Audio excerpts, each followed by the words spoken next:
eu fiquei pensando em duas questões muito importantes. A primeira é o desafio que o jovem enfrenta quando ele chega nesse ambiente de faculdade, de mente poluída, essa persuasão que tenta levá-lo para a escuridão. E a segunda questão também, muito preocupante, é o jovem que ainda não se identificou. É muito comum você conversar com um jovem de 16, 17 anos, e você pergunta para ele que curso que ele quer fazer na faculdade. Às vezes ele não está nem se preparando para o Enem. Ele fica um pouco meio que voando sobre essa ideia de ter um futuro na escola, na vida profissional. A outra questão relacionada a essa é como que nós podemos fazer como igreja para poder dar orientação a esse jovem e também dar capacitação teológica para que ele possa sobreviver no meio desta selva de pecado e influência do mal. Bom, são muitas perguntas, vamos tentar responder a cada uma delas. Bom, eu tenho duas filhas, uma de 14 e outra de 16 anos. Daqui a pouco uma já tem 15, vai fazer agora em março, e a outra vai fazer 17 anos. Então eu conheço um pouco dessa realidade, das dúvidas, dos temores. Então não é algo realmente muito simples de ser vivenciado. Para o adulto não é fácil a vida cristã. Para quem está começando a se formar, a formar o seu caráter, também não é um processo muito fácil. Cada um também tem o seu tempo, o seu momento, as suas dificuldades, a sua criação. Muita coisa afeta e influencia a vida de um jovem. Quando dizemos que ele foi para a faculdade e se desviou por causa das tentações, é muito reducionismo isso.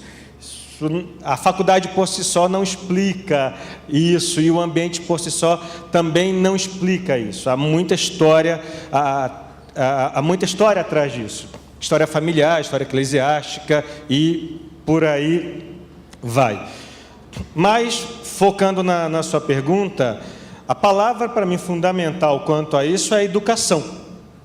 No Antigo Testamento já encontramos isso, quando Deus diz: ensina a criança no caminho em que deve andar. Então, educação, ensino, aprendizado, desde cedo. E isso começa na família. O grande problema é que as famílias repetem um erro muito comum: delega a educação religiosa, sobretudo, para outros, para a própria igreja, por exemplo. A igreja é auxiliar nesse caso, mas os pais devem viver sua fé, devem vivenciá-la e devem passar isso para os seus filhos. Mas isso também não é garantia de que os filhos vão viver nessa fé. A minha filha, por exemplo, de 16 anos, fez agora uma viagem missionária, foi para o Ceará, é engajada na igreja, vai todo santo domingo. De 14 não, quer ficar em casa, não quer ir mais para a igreja, e eu também não posso forçá-la a isso. E o pai vive na igreja, a mãe vive na igreja, e a influência a levaria naturalmente a isso, mas ela está no momento em que ela acha que ela não quer ir nessa hora, nesse momento. É uma fase da vida dela, que eu também preciso aprender a respeitar e aprender a ouvir a razão disso. Então, nem sempre os problemas em casa explicam isso, nem sempre isso diz respeito às influências externas. Isso também parte um pouco da própria pessoa. Então, só limitar as influências externas, eu acho que é um pouco complicado isso. Mas eu acho que educação é fundamental. Então, os pais devem ensinar aos seus filhos o caminho do Senhor e não apenas a religiosidade. Mostrar que vida cristã, como está ali, é um relacionamento pessoal com Cristo. Isso a gente tem de desenvolver desde cedo. Mas eu não posso impor às minhas filhas a vida cristã. Eu posso ensinar a elas. Eu posso ensinar por meio de palavras e por meio de exemplo. Mas eu não tenho controle da vida delas, da mente delas e do coração delas. Como eu não tenho controle da vida e do coração de absolutamente ninguém. Mas o primeiro papel é ensinar. É cumprir o que diz a Bíblia. Ensina a criança no caminho em que deve andar. Quando crescer, provavelmente não se desviará dele. É que faltou provavelmente no texto bíblico, né? A gente já imagina que ensinando automaticamente ela vai crescer. A ideia esse é o ideal, isso é o que se espera. Mas o curso da vida de muitos acaba não sendo, infelizmente, desse jeito. Mas educação para mim é fundamental nesse caso. Não é garantia, mas sem ela a coisa ficaria mais complicada ainda. Pastor, existe algum texto bíblico de algum personagem que sofreu alguma pressão externa estando fora do seu ambiente? Olha, vamos pensar, pressão externa de personagens bíblicos que viveram isso e não se corromperam. Então, Sadraque, Mesaque, Abidnego e Daniel. Então, foram levados para a Babilônia, viviam em Judá, foram levados cativos para a Babilônia, um ambiente completamente diferente de onde viviam. Judá era a terra de Deus, ali eles praticavam o monoteísmo, havia uma dieta alimentar específica, o que podiam comer, o que não podiam comer, e foram para a Babilônia, uma terra completamente oposta, altamente idolátrica, repleta de muitos deuses, com costumes e hábitos muito peculiares e contrários àquilo que eles haviam aprendido. Daniel e os seus colegas estão lá na Babilônia, e são ensinados e treinados na sabedoria também da própria Babilônia. Aprendem a língua da Babilônia, dominam-na e como também dominam a administração da própria Babilônia. Mas em nenhum momento eles se curvaram ou abandonaram os seus princípios.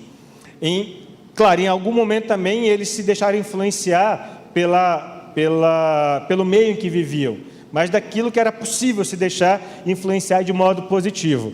Mas já no começo, por exemplo, eles já disseram, olha, isso nós não podemos comer, isso não é de Deus, então nós não podemos comer. Então eles estavam num ambiente hostil, contrário à própria fé deles, mas não se deixaram levar. Sadraque, Mesaque e Abidnego, por exemplo, quando Nabucodonosor mandou construir aquela grande estátua para que ele fosse adorado, eles se recusaram, mesmo que todos se prostrassem diante dela. Então, eles remaram contra a maré. O que mostra que o meio pode ser forte, poderoso e pode nos empurrar para realizar coisas erradas, mas nem sempre. É uma questão de confirmado e confincado eu estou na minha fé. E eu acredito que Sadraque, Mesaque, Abidnego e Daniel tinham uma fé fortemente fincada em Deus e por isso puderam vencer com mais tranquilidade a tentação. Cabe lembrar também que a tentação não é algo apenas externo, é também interno. Está lá em Tiago, cada um é provado por ser provocado e engodado pelo seu próprio desejo. Então, eu não posso ter uma ideia romântica a meu respeito. Existe em mim o mal, habita em mim aquilo que é mal. Nada há em mim que esteja ação, é uma velha fórmula do livro de oração comum da igreja anglicana. Nada há em mim que esteja ação. Então, há também coisas em mim que me empurram para isso. O pastor Shed escreveu um livro, falecido Shed, a briga com... Isso não é do Shed, né? Isso já vem da patrística. Nós lutamos contra o mundo, que é um fator externo, aquilo que nos rodeia, que nos empurra contra Deus. A carne, ou seja, a minha natureza, é minha, está aqui dentro, é interna, e o diabo, que é externo, mas que usa o mundo e também se vale da minha própria carne, da minha fraqueza, para me conduzir a isso. Então, no fundo, é uma luta difícil, é uma luta, às vezes, inglória, mas o bom disso é que nós não estamos sozinhos. Nós temos a igreja para nos ajudar. Nós temos uma caixa e vivemos dentro de uma caixa. Só precisamos também aprender a pensar fora dela e a viver os princípios cristãos também fora dela. Legal. Quando o jovem sai da caixa e ele precisa, de fato, enfrentar todas as oposições e dificuldades lá fora. Uma das questões, por exemplo, na abordagem dos 3 principais temas que nós temos visto hoje, que é a questão do relativismo, homossexualismo e do feminismo, por exemplo, que acontece dentro do mercado de trabalho. O jovem aprendiz enfrenta muito isso, e dentro das universidades. O que ele poderia usar como escudo para poder ter um bloqueio e ao mesmo tempo um equilíbrio? Porque, Aldo, eu percebo que alguns jovens, por exemplo, acabam odiando essas pessoas por causa da religiosidade, muito cruel. Você acaba odiando para defender uma verdade e você não tem um equilíbrio de sobrevivência. Como esse jovem poderia se comportar diante dessa situação? Bom, a questão do equilíbrio é realmente fundamental. Eu lembro do equilíbrio porque eu lembro de um momento de desequilíbrio da minha parte. Quando era bem jovem, fui fazer um teste, na época, no Banco Real, depois foi comprado pelo Santander, e eu não passei no psicotécnico porque me fizeram uma pergunta. Então, eu não lembro de todos os detalhes, mas era mais ou menos assim. Há um grupo de pessoas dentro de um barco. Quem eu jogaria para esse barco? Quem eu não aceitaria na empresa? Então, tinha bêbado, homossexual, pedófilo ou algo mais. E eu deixei o bêbado, mas expulsei o homossexual. E a pergunta é, ele deixa de ser menos inteligente por ser homossexual? Ele não pode entrar na minha empresa só porque ele é gay? Então, eu acabei não passando porque eu revelei meu preconceito. Então, faltou um pouco de equilíbrio ao pensar nisso. Eu tenho uma irmã homossexual, a amo do mesmo jeito, conversamos, batemos papo, mas é minha irmã. Posso não concordar com o estilo de vida dela, mas é minha irmã e tenho de aprender a amá-la. O problema do desequilíbrio é que nós confundimos o pecado com o pecador. Temos de odiar o pecado, mas não odiar o pecador. E precisamos aprender a separar muito bem isso. E também cabe a nós evitar termos pejorativos em relação às pessoas de modo geral, até mesmo aos religiosos. Eu já fui testemunho de Jeová e aprendi a ser muito preconceituoso como testemunho de Jeová. Então eu olhava alguém que era da Assembleia de Deus ou era católico quando estava caminhando com outros testemunhos de Jeová, olhávamos e já dizíamos: aquele dali é membro da Babilônia Grande, o Império Mundial da religião falsa. Então já é preconceito. Ou seja, já existe, você já olha para o outro de forma negativa. Isso realmente é complicado. Então, o equilíbrio tem a ver com aquilo que Jesus ensinou na parábola do bom samaritano. Judeus e samaritanos viviam em pé de guerra. E aí, na parábola, Jesus conta: um samaritano vê um judeu caído depois de ter sido maltratado por ladrões. Os samaritanos e os judeus viviam realmente em pé de guerra. Eles não se davam bem, tipo palmeirense e corintiano. Se um pudesse, mataria o outro. Os exagerados, evidentemente. Só que o samaritano ajuda o judeu. Não só ajuda no sentido de tirá-lo daquela condição vexatória, mas de pagar até mesmo hospedaria para ele.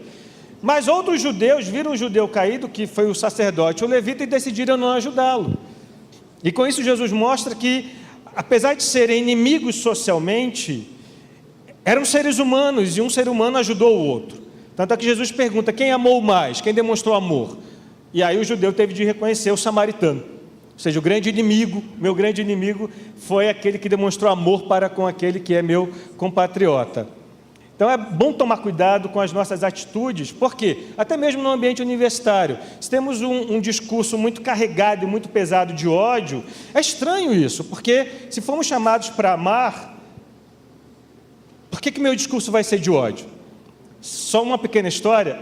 Há muitos anos no Rio de Janeiro, num evento de religiões, na UERJ, na Universidade do Rio de Janeiro, havia um muçulmano, Hare Krishna, todo mundo reunido falando de amor e de paz. E aí convidaram um grupo cristão para cantar. E aí eu esperava que todos cantassem música de amor, de paz, de união, e eles cantaram: persegui os inimigos e os alcancei, os consumi e os atravessei. Pô, não era lugar para cantar um negócio desse. Você pode cantar isso num culto de batalha espiritual, mas não num culto que todo mundo está falando de amor. Ou seja, aqueles caras perderam a oportunidade de falar do amor de Deus e falaram de guerra, de batalha, de matar o outro. Pô, não dá. Então, a gente tem de tomar cuidado um pouco com isso. Às vezes as pessoas no ambiente universitário ou escolar nos olham como fanáticos porque nós agimos como fanáticos e não agimos como cristãos de fato.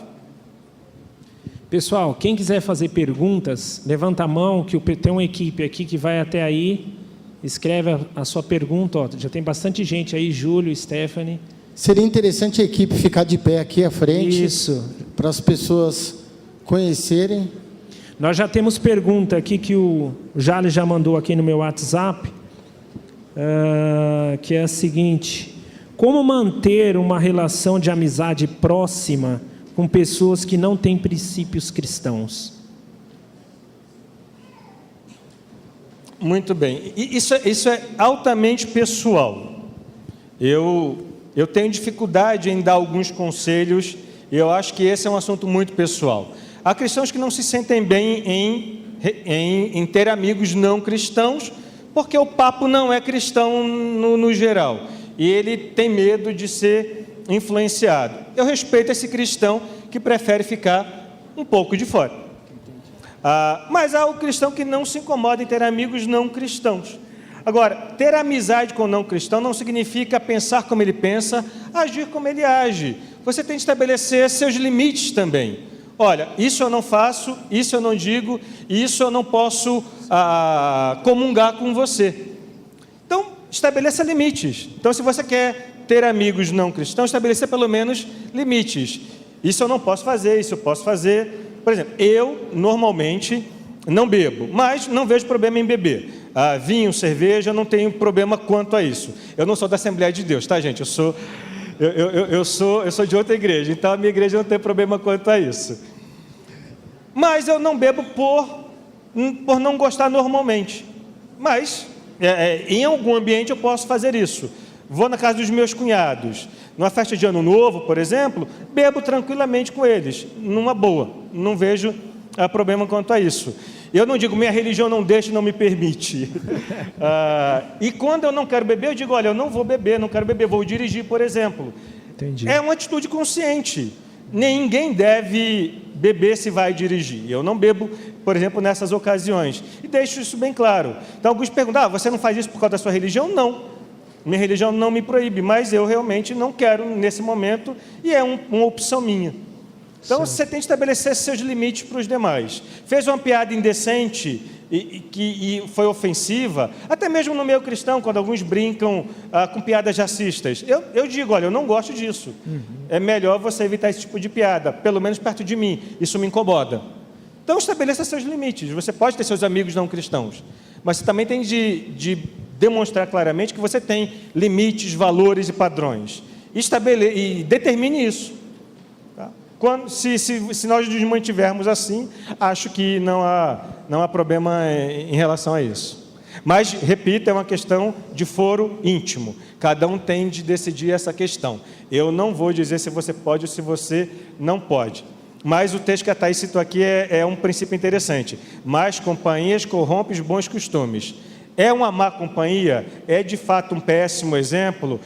Todos os seus princípios e valores podem de fato me conduzir, me levar a isso? Então, é o tipo de pessoa que talvez eu devesse evitar. Como diz o Salmo 1, eu não me assento na roda dos escarnecedores, eu prefiro a roda dos esclarecedores. Certo.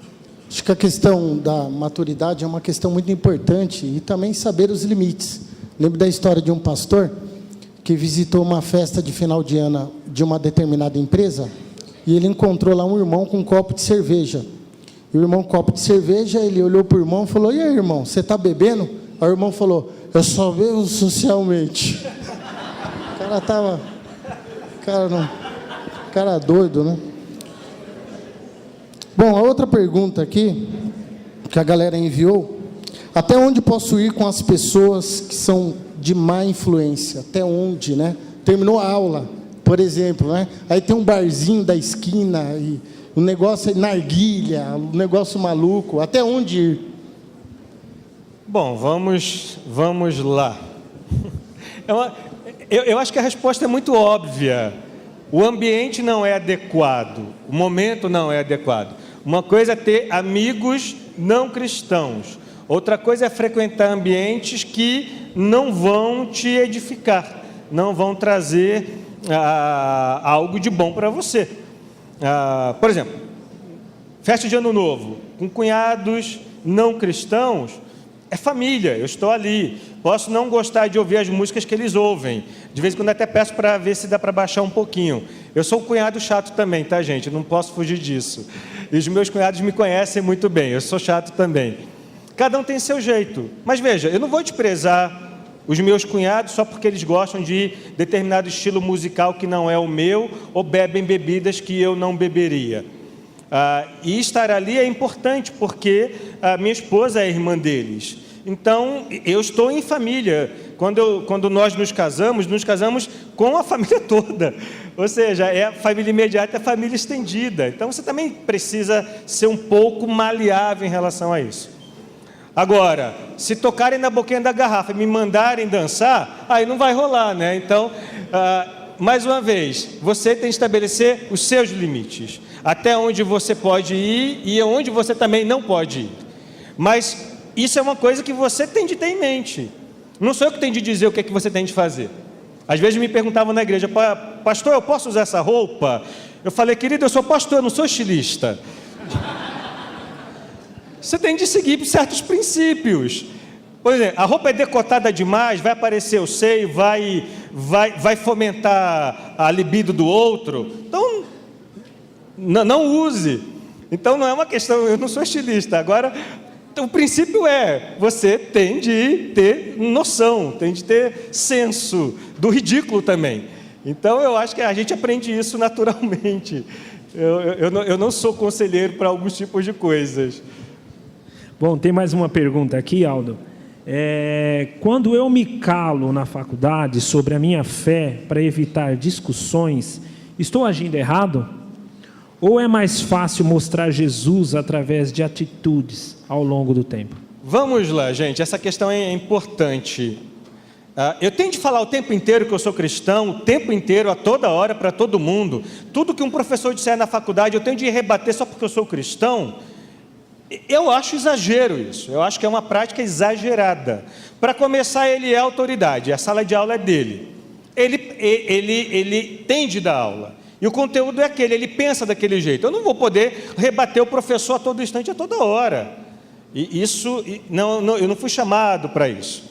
Agora, há momentos em que, se houver espaço para o debate, eu posso me posicionar. Mas eu não sou obrigado a me posicionar só porque eu sou cristão e eu tenho de falar. Bom, eu tenho algum exemplo na Bíblia para isso? Eu acho que sim. Por exemplo, Atos capítulo 17. O apóstolo Paulo está na cidade de Atenas. Atenas é uma cidade grega, o berço da filosofia, altamente religiosa também, idolátrica, e a Bíblia diz que Paulo entrou em Atenas e o seu espírito ficava revoltado ao andar pela cidade e ver tanta imagem pela cidade. Mas Paulo não saiu pela cidade chutando as imagens dos atenienses. E também não saiu falando mal das imagens para ninguém. Mas Paulo recebeu um convite para falar no Areópago, ou a colina de Marte, que era um espaço público para debate. Paulo não recusou o convite. Era um espaço onde filósofos falavam suas ideias, havia debates públicos. Paulo foi até lá, falou de Deus, aproveitou e citou, por exemplo, Cleantes e um outro filósofo que fez hinos sobre Deus, por exemplo, 2 poetas gregos. Então, Paulo conhecia também um pouco do pensamento grego e citou isso como ponte para falar da fé cristã. Quando Paulo falou na ressurreição, os gregos ficaram horrorizados, porque para eles a ideia de voltar para o mesmo corpo era algo abominável. E pediram para Paulo: olha, cala a boca, chega, não fala mais nada, porque esse assunto nos incomodou. O que é que Paulo fez? Não, eu vou falar porque eu vim falar no nome de Jesus. Não, Paulo simplesmente se calou. Paulo falou até onde os seus ouvintes puderam suportá-lo, pronto. Quando não quiseram mais ouvi-lo, Paulo simplesmente desceu, foi embora. Então alguns disseram: a gente não quer mais te ouvir. Ele respeitou, 1-0 para Paulo. Outros disseram: sobre isso te ouviremos mais tarde. Paulo aceitou tranquilamente, ele não ficou querendo descer goela abaixo dos atenienses o restante da mensagem. Paulo não gritou: pô, espera aí, ainda não fiz o apelo. Ele teve de interromper a mensagem dele. E diz a Bíblia que outros, mesmo com a mensagem interrompida, creram na mensagem de Paulo. Então, quando eu falo, uns vão dizer: não quero mais ouvir, é bobagem. Outros vão dizer: eu vou pensar a respeito, e outros vão aceitar. E para cada interlocutor eu tenho uma reação. Mas em todas elas Paulo respeitou. Ao que não queria mais ouvir, ao que queria ouvir depois, ele respeitou. Se calou e pronto. O grande problema é quando o cristão quer empurrar a goela abaixo o que ele pensa, a todo momento. Então não é isso. E aquele texto de pregar a tempo e fora de tempo é pastoral, tá, gente? É para o pastor, não é para o evangelista. Ali Paulo está falando para o pastor Timóteo para não deixar de pregar na igreja, a tempo e fora de tempo. Não é para você interromper a aula do seu professor de evolucionismo só para dizer que você é crente e que você não crê na evolução, a menos que haja espaço para o debate em sala de aula. É o que eu penso a respeito. Senão o cristão acaba, carregando a pecha de fanático e também de desrespeitar a autoridade em sala de aula. Tem uma galera maluca também, né, Aldo? Eu lembro que eu estava uma vez na faculdade, entrou um irmão e na hora do intervalo ele gritou: "Pai do Senhor, varão!" Faculdade. Ele percebeu que a minha reação não foi legal, né? Aí ele chegou perto de mim e falou: "O pastor tem vergonha do evangelho?" Eu falei: "Do evangelho não, tenho vergonha de você." Então, o cara queima o filme, né? O cara queima o filme. Às vezes isso acontece no ônibus também. Às vezes eu entro no ônibus e eu fico meio que nem Matrix, assim, ó, desviando dos tiros dessa galera. Tem uma artimanha que a galera usa também, evangelística, não é? O jovem entra na faculdade e vê uma menina bonita. Eu vou ganhá-la para Jesus. Aí ele começa a namorar a gata. Você acha que isso tem perigo? Qual que é a dificuldade que ele está correndo aí? O perigo é a gata morder o camarada e levá-lo para fora. Bom, o conselho é o julgo desigual. Esse é o problema. Esse é o problema. Mas um crente pode namorar um descrente? É uma questão, mais uma vez, na minha visão pessoal. O conselho bíblico é: o julgo desigual deve ser evitado. Mas não é uma atitude que seja passível de exclusão, por exemplo. Eu acho que aí já seria exagero. Agora, evangelizar para namorar é meio complicado, né? Ele tem de evangelizar para salvar a pobre alma, não para namorar a pobre alma. Aí a motivação é equivocada. Então o problema é, ele quer pregar o evangelho para namorar, então a motivação não é a melhor nesse caso. Mas se for para salvar a alma dela, independentemente de ela querer ficar com ele, aí tudo bem, aí está liberado. Se colar, colou. Mas se salvar, melhor ainda. Bom, temos outra aqui. Se o problema é a influência ruim do trabalho e da faculdade, tive uma formação familiar ruim na igreja também. O que faço agora? Talvez indicar o STG para ela, não sei, né? Para essa pessoa. Pois é, olha, lidar com experiências negativas e tentar fornecer uma resposta positiva não é tarefa fácil. Porque cada um sabe onde o calo dói e onde o calo doeu. Muita gente carrega traumas terríveis dentro da própria igreja e também fora dela. Então, eu acho que quem viveu isso, quem experimentou esse lado ruim, deve se dar uma chance de experimentar coisas boas. Eu vivi coisas ruins na minha adolescência. Como eu disse, eu fui testemunho de Jeová, vivi toda a minha vida lá, dos 8 anos de idade aos 21 anos de idade, e quando eu saí de lá, eu perdi todos os meus amigos, tanto é que até hoje ninguém fala oi comigo. Então eu fiquei sozinho, isolado. Minha mãe não queria falar comigo, minhas irmãs também não, hoje falam. Então eu vivi um tempo ruim e difícil, não foi fácil para viver esse momento. Mas perdi muitos amigos, mas eu descobri outros amigos. Eu descobri que havia gente que me desprezava, mas também havia gente que podia me amar. Perdi amigos de um lado, mas eu aprendi que eu podia fazer amigos de outro. Então eu me dei a chance de fazer novos amigos e de recomeçar.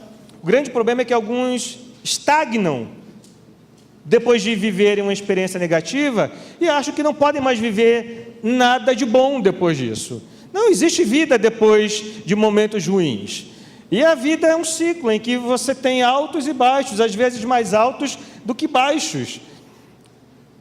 Mas, gente, é a vida. A gente não tem controle sobre tudo. Deus tem controle sobre tudo. E a Bíblia diz que todas as coisas concorrem para o bem daqueles que amam a Deus. Todas as coisas, para mim, são todas as coisas, boas ou ruins.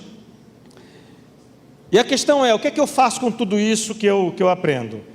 Eu vou citar uma frase que é clichê, é lugar comum, é frase que você encontra aí na internet, mas é a mais pura verdade. Se a vida te der limões, faça uma limonada, aproveite bem, é isso. Continue a viver, continue a usufruir, continue vivendo mesmo que aos trancos e barrancos, mas se você puder viver com Deus, melhor ainda, porque Ele vai te dar direcionamento na vida e você vai ter forças para suportar tudo isso. E sabendo que você pode aprender com tudo isso, crescer em maturidade, crescer em caráter, crescer na própria vida cristã. Momentos ruins devem ser aproveitados para nos ensinar coisas boas. Eu acho que o cristão que percebe tudo isso só tem a ganhar na sua vida. Aldo, nós falamos bastante no campo da moral e eu queria entrar agora no campo da disciplina, pensar um pouquinho sobre disciplina. Deixa eu só te interromper um pouquinho. E o pessoal daqui não vai perguntar? Nós estamos, tá vindo tudo aqui, ó. Está vindo pelo WhatsApp. Tudo pelo tecnologia. As minhas filhas também falam comigo por a hipermodernidade que você abordou muito na sala de aula. Eu te admiro muito por ser uma pessoa disciplinada. Você tem a sua família, tem o seu trabalho que acaba pegando bastante do seu tempo e também o ministério na igreja.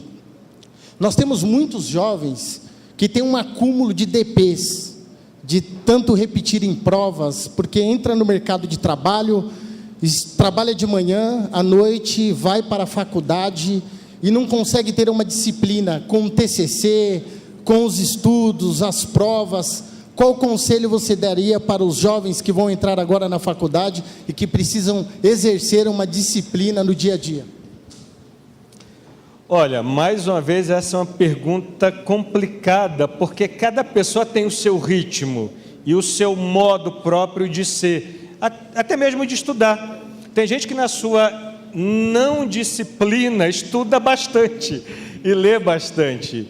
Vou falar de oração, por exemplo. Os muçulmanos são hiperdisciplinados na oração, eles têm horários para orar, 5 vezes ao dia. Judeus também têm, os ortodoxos, pelo menos 3 vezes ao dia.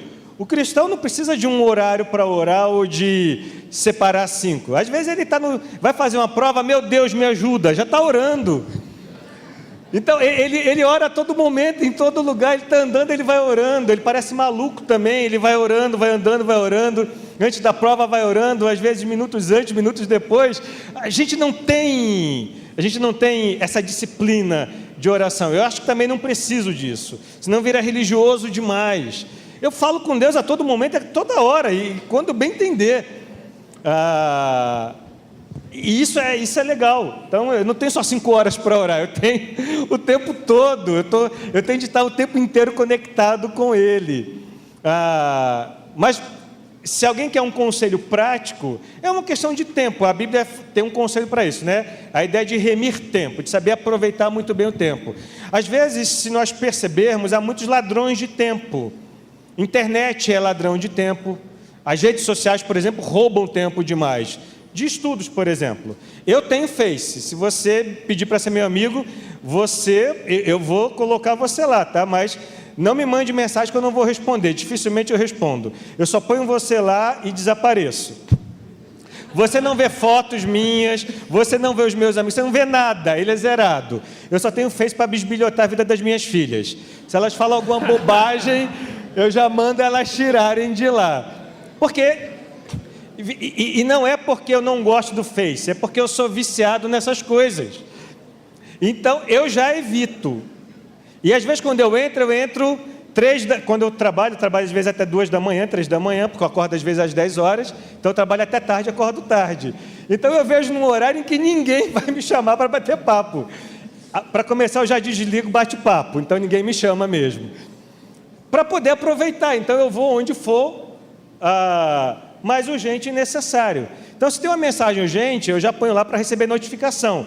Se é urgente, Aldo, meu pai está morrendo, então tudo bem, entre em contato, vou até o hospital, visito, é uma coisa. Mas se vai me chamar para falar de futilidade ou frivolidade, eu estou ocupado, eu preciso trabalhar, aí eu não vou. Então é uma questão de tempo. Mas tem hora que eu preciso de tempo para relaxar também, né? Adoro Netflix, então, e adoro séries também. Então, às vezes, eu separo o meu tempo para ver minhas séries e tudo mais. Então, isso é uma questão individual. Então, eu estudo mais à noite, eu leio mais à noite, eu rendo mais depois das 17 horas, 18 horas. E vou até 4 horas da manhã, 5 horas da manhã com tranquilidade. Tem quem prefere acordar às 5 horas da manhã para ler. Deus me livre e guarde acordar às 5 horas da manhã, eu não consigo. Não dá, eu não rendo de manhã para ler. Então, cada um tem de conhecer a si mesmo e estabelecer sua própria disciplina de estudo. Mas, meu primeiro conselho é, evite e reduza ao máximo esses elementos que roubam tempo.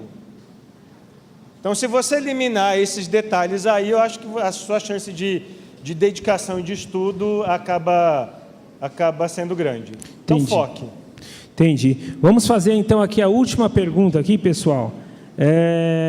Existe diferença entre fé e religião? É possível ser um bom frequentador da igreja, participar das atividades, cantar com jovens, estar na doutrina, na EBD, e mesmo assim estar distante de Deus? Certamente. Veja, praticar atos religiosos não faz de ninguém crente ou salvo. Tá? Então, são coisas separadas. Bom, mas isso está claro lá em Mateus. Jesus disse, muitos me dirão naquele dia, Senhor, Senhor, nós profetizamos em Teu nome, realizamos milagres em Teu nome, fizemos obras poderosas em Teu nome.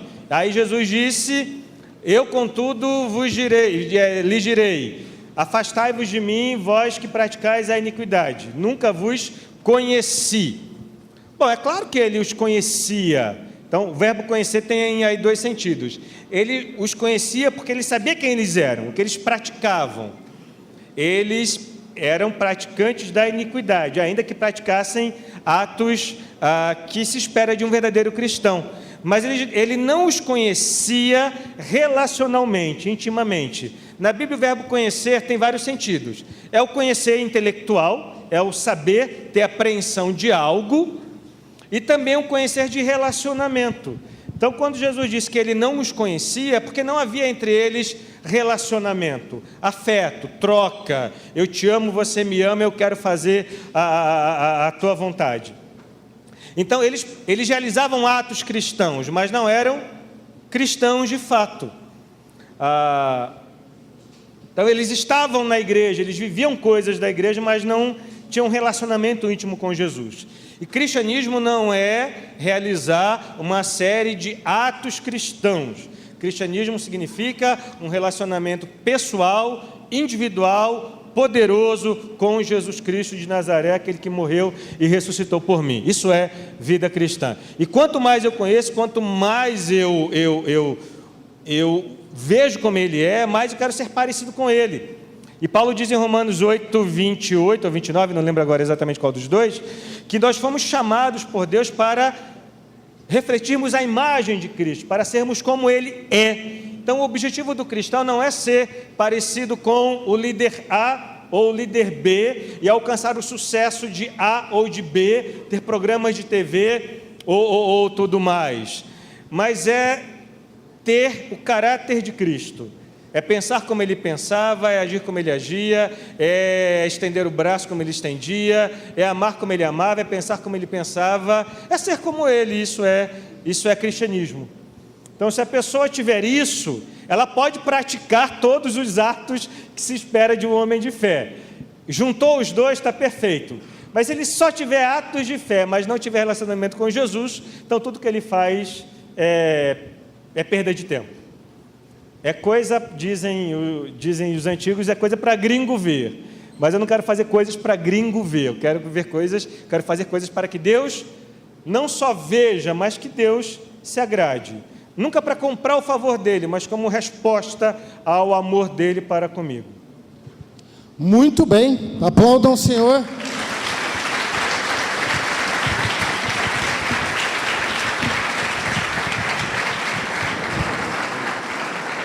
Hoje nós conversamos com o pastor Aldo Menezes. Pastor, muito obrigado pela tua presença mais uma vez aqui no nosso meio. Que Deus continue usando a sua vida na comunicação da verdade.